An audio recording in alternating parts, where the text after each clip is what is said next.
Montana. Welcome, Montana. Texas and Maine. I heard a story about Maine. Ever since your great governor mixed it up with the commander-in-chief, I understand they were going to require parents of newborn babies to actually go to the Social Security Department in order to get a Social Security certificate, a card for the babies. Like most of these things, when we expose them, we shame them, we humiliate them, they withdraw and they retreat. And Maine won on that one. Thank you, Maine. Thank you, Montana. I want to thank the people of Washington, D.C. who are hanging tough for their home rule. It was an honor for me in the 118th Congress, the 117th Congress, to be the floor leader for D.C. statehood with Eleanor Holmes Norton.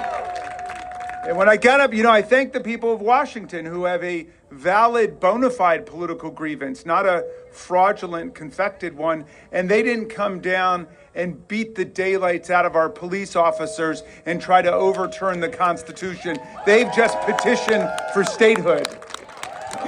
And we got to approve their petition for statehood. So we do need to admit 2 new states to the Union, but it's not Greenland and it's not Canada, it's Washington, D.C. and Puerto Rico.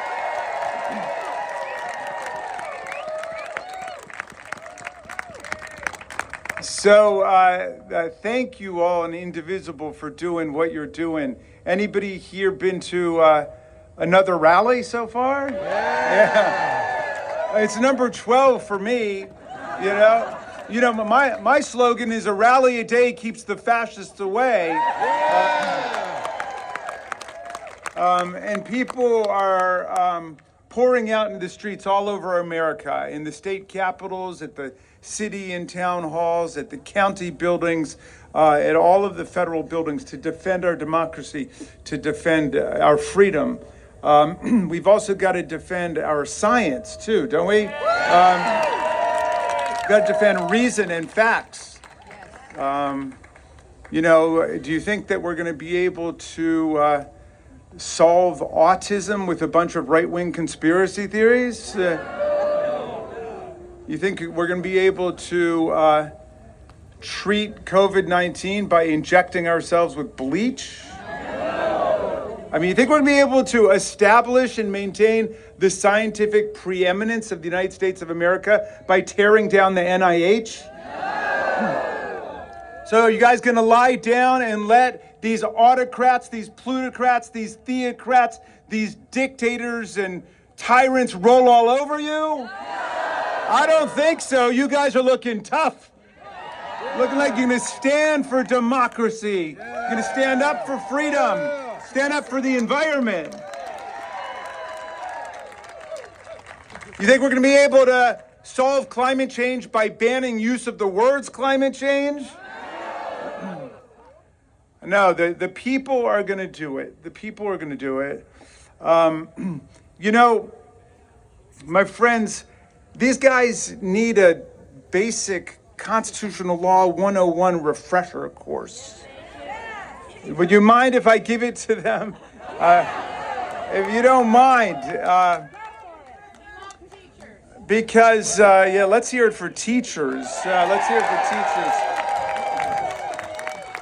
Let's hear it for the teachers standing up for First Amendment rights, not just throughout America, but all over the world. I've been hearing from constituents who are in the armed services stationed in Germany. They sent out a memo saying that all of the school libraries for the military families' kids would be closed for a week, so they would go through the library book collections to comply with Trump's executive order. And the executive order bans something called equity ideology. I have no idea what that is, or gender ideology. I have no idea what that is. A book is a book. We defend books under the First Amendment. We defend the right to read and the right to write in America. Geez. So anyway, look, our founders, the people who created this great country, broke from centuries of religious warfare between the Catholics and the Protestants, every bit as vicious as the wars between the Shia and the Sunni today. They broke from centuries of holy crusades and inquisitions and witchcraft trials. They wanted to put government on the basis of reason, thought, free expression and discourse. It wasn't like speech didn't exist before then. Speech existed, but everybody had to agree with the kings, with the monarchs, and they lied. They lied in order to keep their power. The right of free speech is the right to speak the truth against people like Vladimir Putin and Donald Trump and Viktor Orban. And we're going to stand up for the First Amendment in America.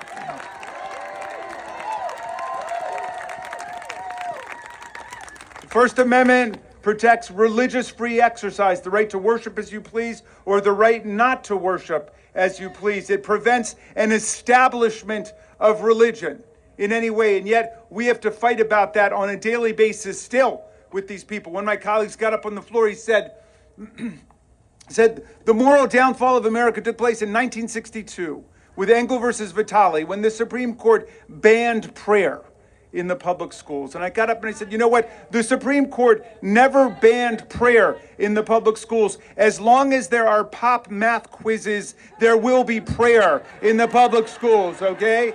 Anybody can pray whenever he or she wants to pray. What the Supreme Court found is the government cannot compose a religious script of its own and compel your children to participate in an official governmental prayer.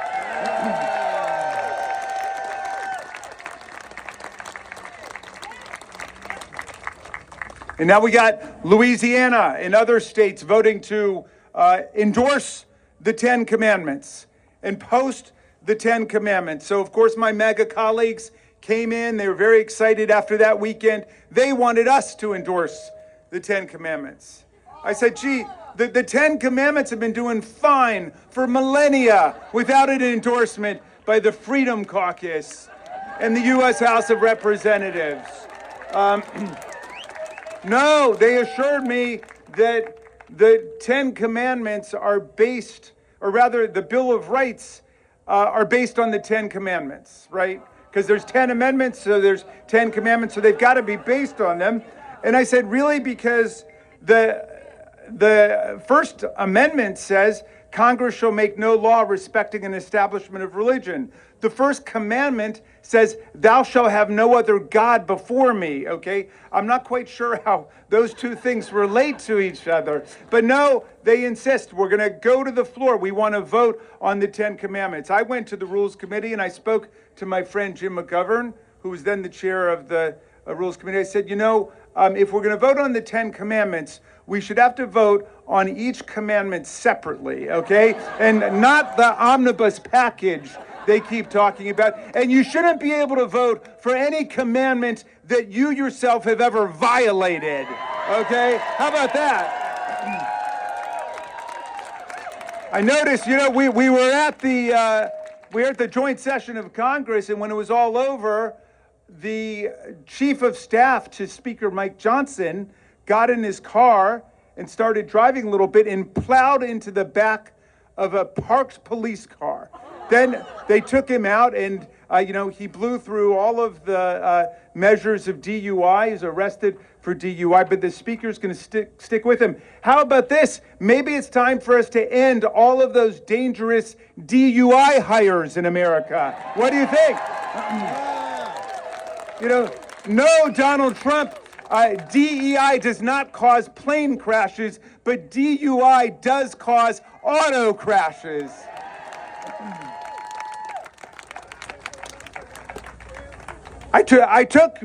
My guest to the joint session of Congress is a doctor from the 8th District in Maryland, Dr. Lauren McGee. So she's the chief biologist on a pediatric cancer team that's been having all kinds of great breakthroughs. And she was doing so well as a as a postgraduate student, as a postdoc. They promoted her to the chief biologist of this team. So by being promoted in the civil service, she was technically on probation. And you know what happened? They decided to go out and sack everybody who was on probation. So now there's no chief biologist left on that team looking into pediatric cancer. And Dr. McGee and I had to sit there listening to Donald Trump brag about the fact that one of his top priorities is to end childhood cancer in America. What a fraud. What a fraud it was. And then, you know, in what was clearly the only part of the speech he was really inspired about, because it was endless and protracted. It was like a Fidel Castro speech. It went on for like 9 hours. But Trump said that he's running through what he takes to be a series of episodes of waste, fraud, and abuse that he and Elon Musk are finding. And he said $8 million has been spent on creating transgender mice. Okay, so I thought, now wait, that is a lie so outlandish, it sounds like maybe even his screeners would have stopped that one. So I start looking it up online. No, there wasn't $8 million spent on transgender mice. There was $8 million spent on transgenic mice. They were injected with DNA in order to study a lot of very serious diseases, including Alzheimer's disease and asthma and AIDS and so on. That's what was spent. We are being governed by morons, okay?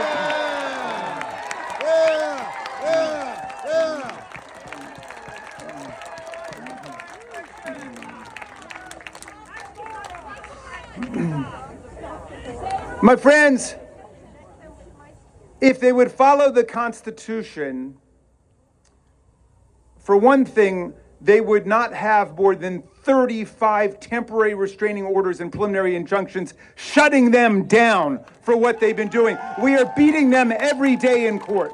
Yeah. Every day in court, we are beating them. We have Obama judges, Biden judges, Bush judges, Reagan judges, even Trump judges shutting them down. Shutting them down.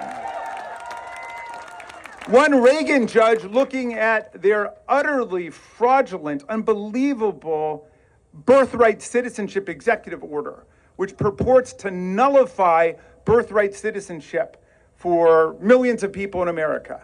They want to say, if your parents were not themselves U.S. citizens, you are not a U.S. citizen, even if you're born here. But of course, the first sentence of the 14th Amendment says, all persons born or naturalized in the United States and subject to the jurisdiction thereof are citizens of the United States. And this Reagan judge said this was the easiest decision he ever rendered in his entire career. You don't need to be a lawyer to understand that. You just have to know how to read, okay? You just have to know how to read. And we are beating them on their attempt to freeze spending. We are beating them in terms of their sacking of probationary workers, which is a clear attempt to circumvent civil service rules. We are beating them in all of their efforts to violate the rights of federal workers in their rush to shut down the federal government of the United States. And if Vladimir Putin were here doing this himself, trying to destroy America, he would be doing nothing differently than Elon Musk and Donald Trump.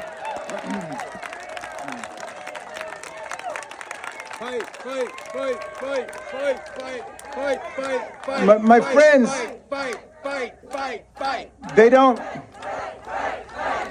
fight.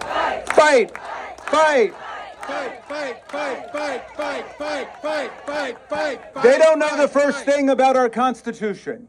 They do not understand our Constitution at all. And this is why we are where we are. They have promoted constitutional illiteracy and civic illiteracy and nonsense across the country. So I want to give them a little refresher course, okay? Let's start with the preamble of the Constitution. And the three most important words, we the people, in order to form a more perfect union, establish justice, ensure domestic tranquility, provide for the common defense, promote the general welfare, and preserve to ourselves and our posterity the blessings of liberty, do hereby ordain and establish the Constitution of these United States of America. Okay?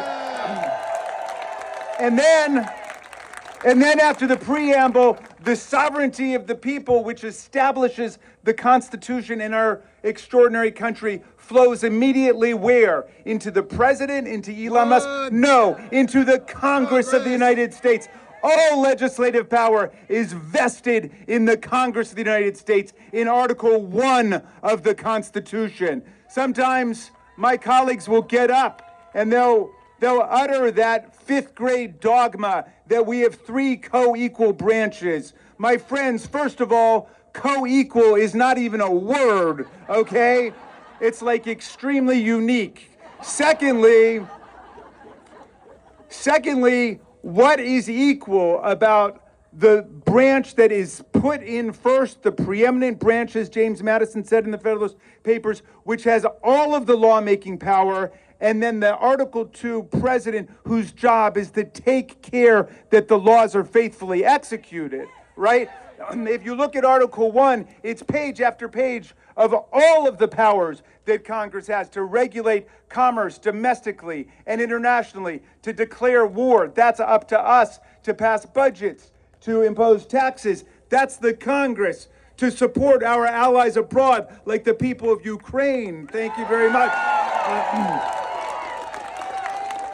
That's up to Congress. And in Article 1, Section 8, Clause 18, and all other powers necessary and proper to the execution of the foregoing powers. So you get through all that. Then you get to Article 2, 4 short paragraphs. One of them, the biggest one, is all about how you impeach a president for engaging in treason, bribery, and other high crimes and misdemeanors. Now look, if we were co-equal, why do we have the power to impeach, try, and convict the president, and he doesn't have the power to impeach, try, and convict us, right? The president's job is to take care that the laws are faithfully executed. That is the core function. Not that the laws are wrecked and destroyed and derailed and thwarted. And guess what? That includes also appropriation acts. An appropriation act is a law of the United States. Okay? An appropriation act is not a budgetary recommendation. It's not a suggestion to the executive branch. It's a law, just like the laws against insurrection and violent assault on federal police officers. That's a law. That's a law. So, luckily, we've got the Article 3 branch. What's their job? Now, Donald Trump and J.D. Vance, they say that they are the total sovereign and arbiter of what the law provides for the president and the executive branch. Really? Then I think Yale Law School has got to revoke J.D. Vance's law degree, all right? Because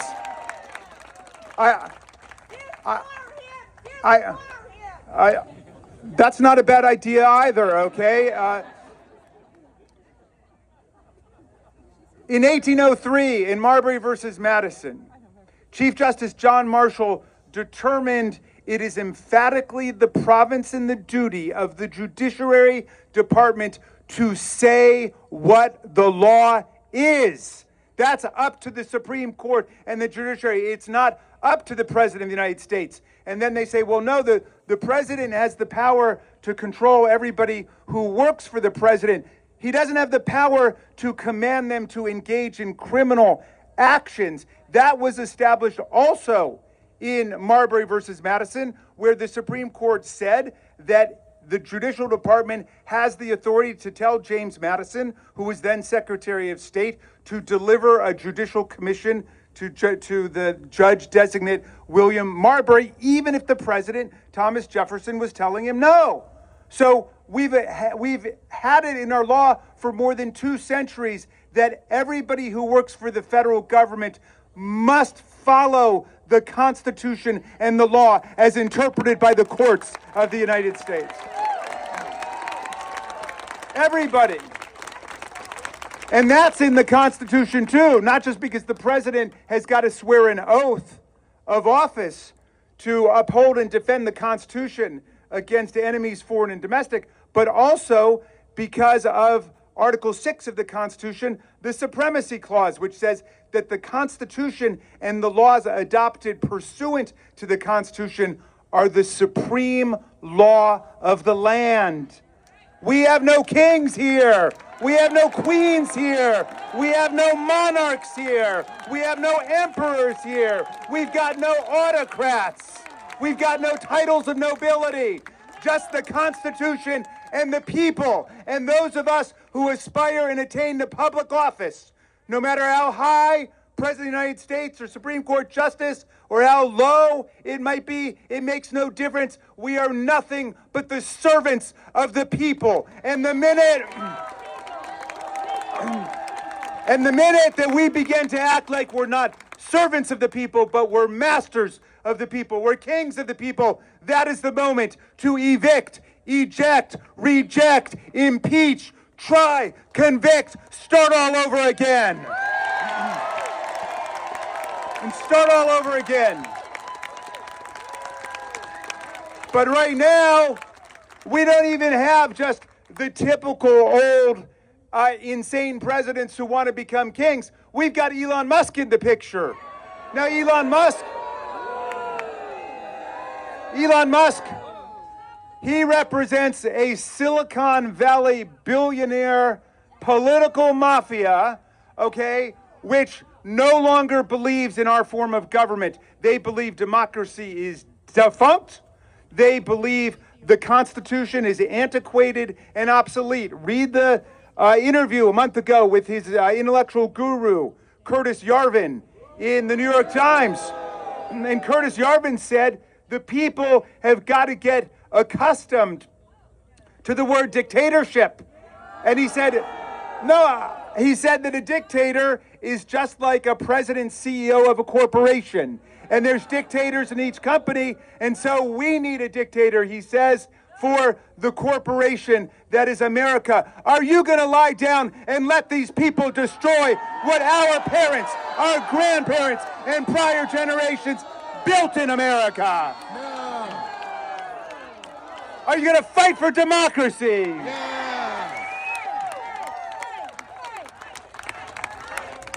Fight, fight, fight, fight, fight, fight, fight, fight, fight, fight, fight, fight, fight, fight. My friends, Donald Trump urged some people to fight too on January 6, 2021. And then he led them to go up to the Capitol, instructed everybody to go up there.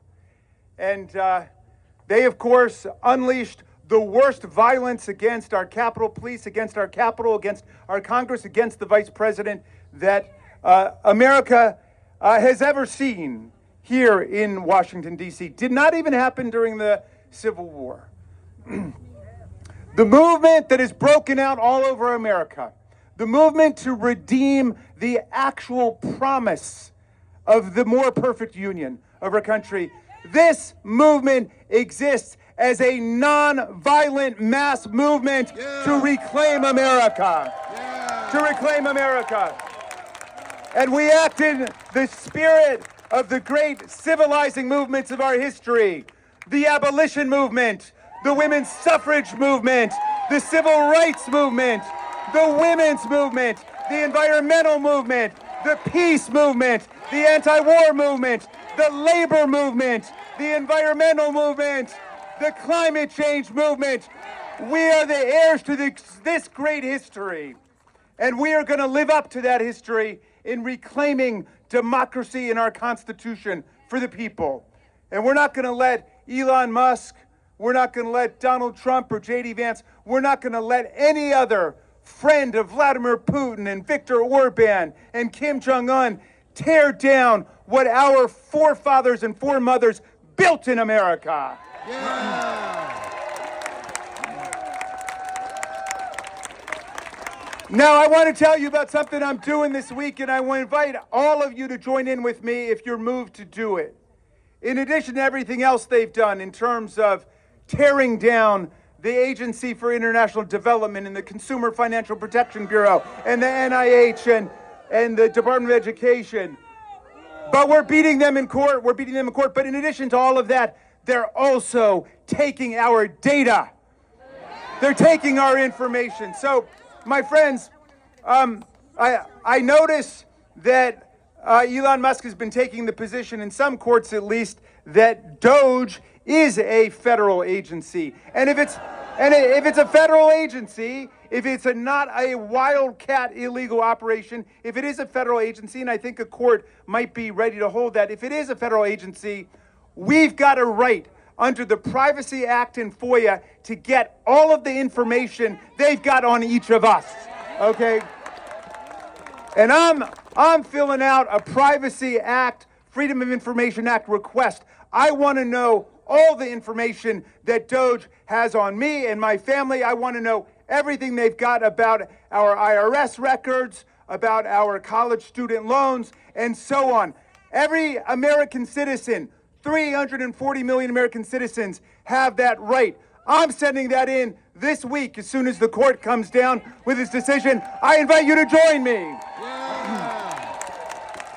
I invite you to join me because we've got a right to that, and he's going to have 20 days to respond under the Freedom of Information Act. He's got 20 days to give us what data they have on us and tell us whether it's been diverted to third-party sources. 20 days to tell us whether they've compromised our data or altered it in any way. And at that point, all bets are off because you can go and you can sue. And you can even ask for attorney's fees to pay for your attorney's efforts to go and get your information from our government, okay? So, Elon Musk might... Yeah, and class actions are clearly available too. So we'll get there. But my friends, Elon Musk thinks it's great to play at government because it gives you so much access to other people's data and other people's information. It gives you so much maneuver to try to undermine the handiwork of the Congress of the United States if you've got a Republican majority that's going to let you do it. It seems like so much fun. But guess what? If you're going to play at government, that's not just all benefits. There are burdens too. We want our information from Doge. We want our data. And they've got a legal obligation to give it to us. My friends, I feel like I'm filibustering a little bit here, but I want to leave you.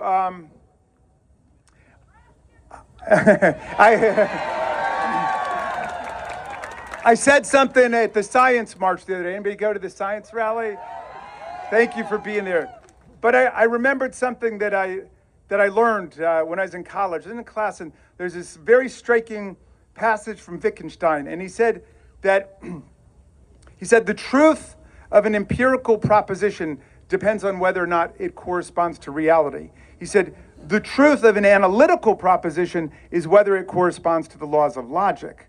But the truth of a moral or a political proposition is the courage with which you act to make it real. Do you have the courage to see us through this nightmare and reclaim democracy for our children, our grandchildren, and future generations? Then it is true that we're going to fight and we're going to win. I'm going to leave you with the words of two great small d Democrats in our history, who I'm sure are with us here in spirit. One, the great Frederick Douglass, who was born an hour away from here at the Wye River Plantation into slavery, and he escaped from slavery to become our great freedom fighter through the Civil War and the Reconstruction. And Douglass said, if there's no struggle, there's no progress.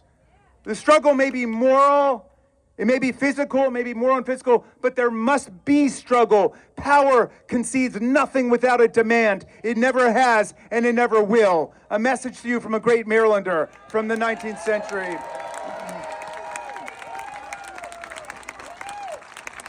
And I'm going to leave you finally with the words of the great Tom Paine, who my son Tommy was named after. And Tom Paine, you know, he got here in 1774, 2 years just before the Revolution. He fell in love with the promise of America. He said, if this land lives up to its ideals and its principles, it will become, he said, an asylum to humanity. Not an insane asylum, mind you, okay? A place of refuge for people seeking freedom from political and religious and intellectual repression all over the world. And then he wrote Common Sense, the greatest pamphlet of our history, which ignited the American Revolution. And George Washington had the soldiers at Valley Forge reading Common Sense by campfire light to each other. But 1776 was a tough year. The country was split right down the middle. Half of the people were saying, for all of human history, people have lived with kings and queens and autocrats and monarchs, the union of church and state. For all of history, people have lived under people like Vladimir Putin and Donald Trump, and there's nothing you can do about it. But half of the people are saying, no, let's gamble on something different.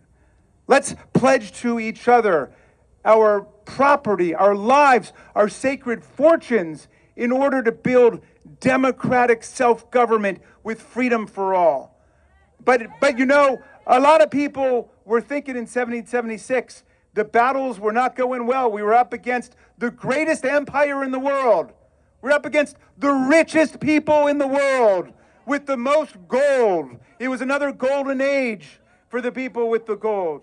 And Tom Paine, he knew that the vast majority of Americans would come around to the cause of democracy and freedom. That is the promise of the land. It is inextricable with our history.